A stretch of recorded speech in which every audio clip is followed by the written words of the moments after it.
टमाटर। विष्णुपुर नाम के गांव में किरण नाम का एक आदमी टमाटर का होलसेल व्यापार करता था। वो लोरी में टमाटर लाकर छोटे छोटे दुकानों में रिटेल व्यापारियों को टमाटर बेचता था।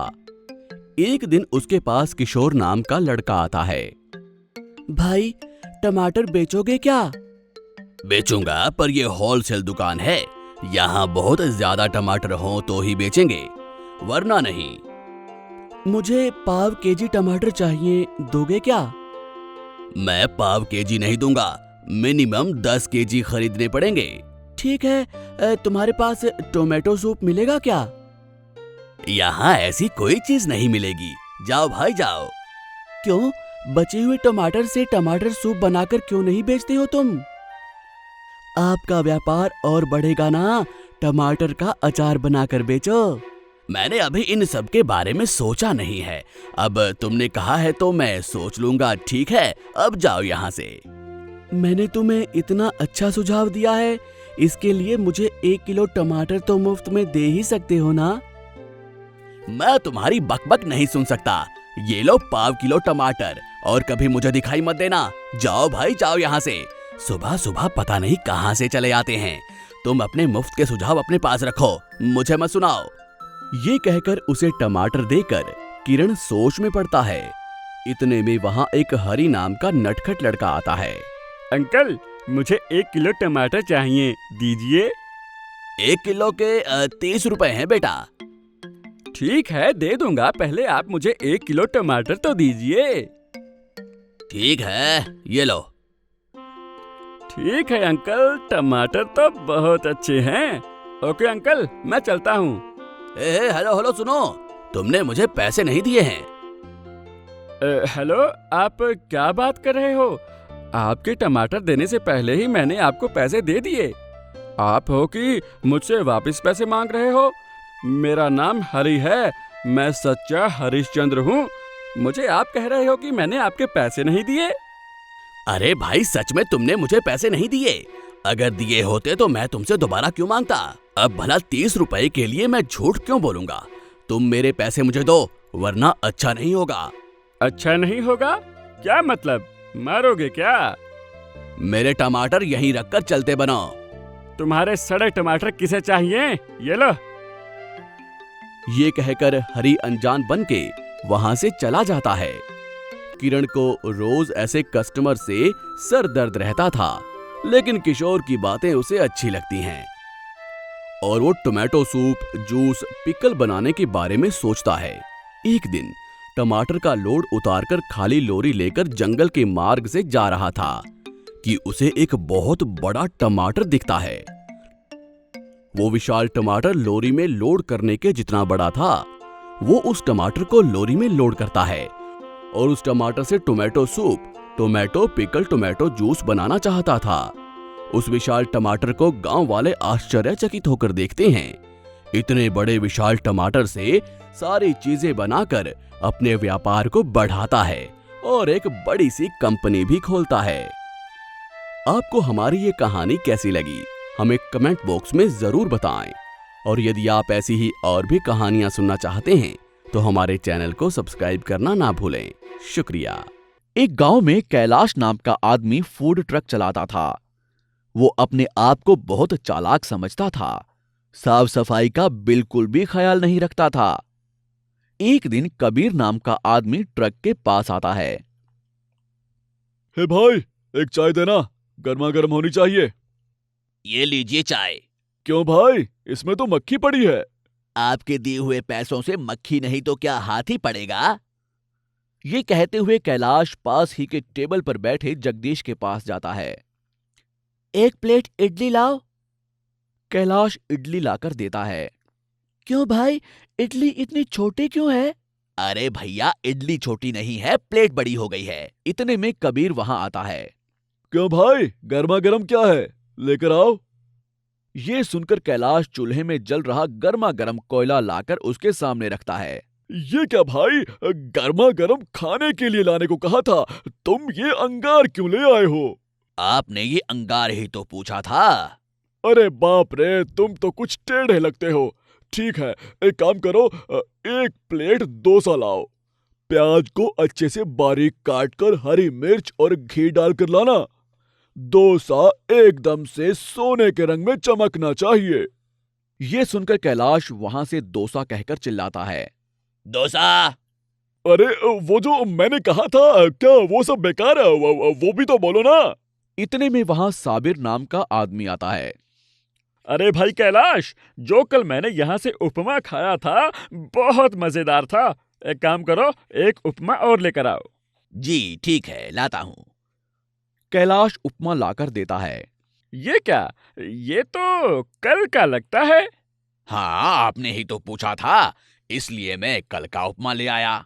इतने में फूड इंस्पेक्टर वहां आता है। आई एम फूड इंस्पेक्टर, तुम्हारे ट्रक का फूड टेस्ट करना है। अच्छा, तो फिर ये सब कौन है?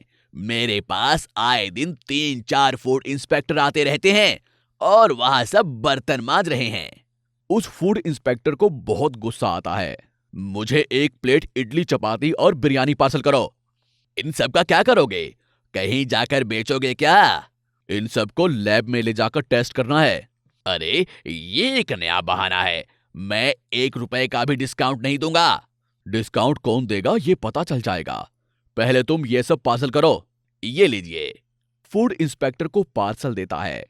कांस्टेबल, इस ट्रक को सीज करो। ये सब बासी खाना बेच रहा है। ये सुनकर कांस्टेबल ट्रक को सीज कर देता है। तो दोस्तों, इस कहानी से हमें ये शिक्षा मिलती है कि हमें अपने काम के साथ कभी भी बेईमानी नहीं करनी चाहिए और ग्राहकों को सही दाम में सही चीज ही देनी चाहिए। आपको हमारी ये कहानी कैसी लगी, हमें कमेंट बॉक्स में जरूर बताएं। और यदि आप ऐसी ही और भी कहानियां सुनना चाहते हैं तो हमारे चैनल को सब्सक्राइब करना ना भूलें। शुक्रिया। Gas cylinder. एक गांव में रामलाल और हरिणी नाम के पति पत्नी रहते थे। रामलाल बहुत ही अमीर आदमी था और साथ ही साथ वो बहुत घमंडी भी था। रामलाल और हरिणी दोनों बहुत मोटे थे। इतना ही नहीं, छोटे काम करने वालों को रामलाल बहुत कम नजर से देखता था। उन्हें हमेशा डांटता रहता था। एक दिन रामलाल के घर में गैस खत्म हो जाती है तो उसने गैस एजेंसी को फोन किया। हेलो हेलो, गैस सिलेंडर वाला, गैस सिलेंडर वाला। हेलो जी, बताइए, आपने गैस सिलेंडर एजेंसी को फोन किया है। कहिए, मैं आपकी क्या सेवा कर सकता हूँ। मेरा नाम गैस सिलेंडर वाला नहीं, मेरा नाम राम है। हाँ हाँ, मालूम है, हमारे घर में गैस खत्म हो गया है। जल्दी हमारे घर में गैस लेकर आओ। ओके सर, आपके घर का पता बताइए, मैं आपके घर को गैस सिलेंडर लेके आता हूँ। रामलाल रामू को अपना पता बताता है। रामू पता लिख लेता है। हेलो गैस सिलेंडर वाला, तुम हमारे घर गैस सिलेंडर जरूर लेकर आना। मैंने तुम्हारा कॉल रिकॉर्ड किया है। ओके सर, मैं गैस जरूर लेकर आऊंगा। अब आप फोन रख दीजिए। रामू मन ही मन सोचता है, ये पागल है या स्क्रू लूज, मुझे क्यों बता रहा है कि मैंने तुम्हारा कॉल रिकॉर्ड किया है। Hello sir, Ramlal ji gas cylinder लेके आया हूँ। नीचे फ्लोर में हूँ, लिफ्ट काम नहीं कर रहा है। आपका 4th फ्लोर है ना सर? लिफ्ट काम नहीं कर रहा है तो मैं क्या करूं? किसी ना किसी तरह ऊपर लाओ। तुम ही ने तो कहा था कि एड्रेस बताओ, सिलेंडर लाऊंगा, इसलिए मैंने तुम्हारा कॉल रिकॉर्ड किया। अरे बाप रे, मर गया। इसने तो मुझे फंसा दिया, जाना तो पड़ेगा। ये कहकर रामू धीरे से सिलेंडर अपने कंधे पर रखकर सीढ़ियों से 4th फ्लोर पहुंचता है। रामू ने दरवाजा खटखटाया। रामलाल दरवाजा खोलता है। रामू सिलेंडर ले जाकर किचन में रखता है और बाहर आकर पैसों का इंतजार करता है। रामू रामलाल और उसकी पत्नी को देखकर अपने मन में सोचता है, ये दोनों सिलेंडर जैसे हैं, ऐसे लग रहा है 2 सिलेंडरों की शादी हुई है। अरे ओ गैस वाले, तुम्हारा नाम क्या है? हमारे सिलेंडर की लागत थोड़ी ज्यादा है तो हमें महीने में 2-3 सिलेंडर चाहिए होते हैं। तुम क्या ब्लैक मार्केट से 2 और सिलेंडर दिलवा सकते हो क्या?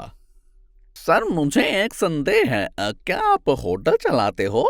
आप दोनों को इतने सिलेंडर क्यों चाहिए? तुमसे मतलब? गैस सिलेंडर वाले हो, सिलेंडर दो और जाओ।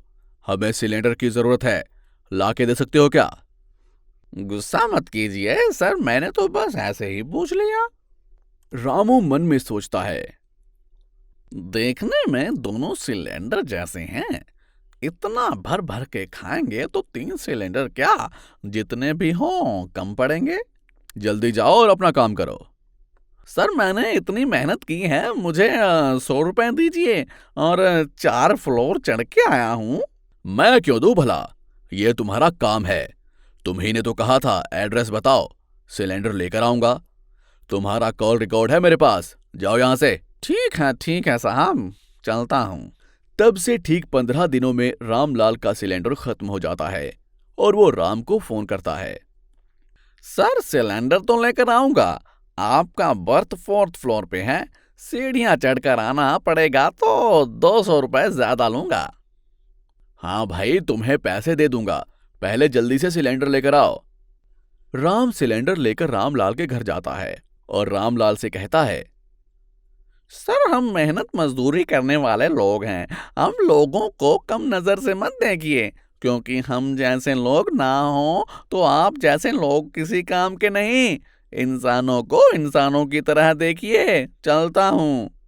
ये कहकर रामलाल को सबक सिखाकर वो वहां से चला जाता है। तो आपको हमारी ये कहानी कैसी लगी, हमें कमेंट बॉक्स में जरूर बताएं।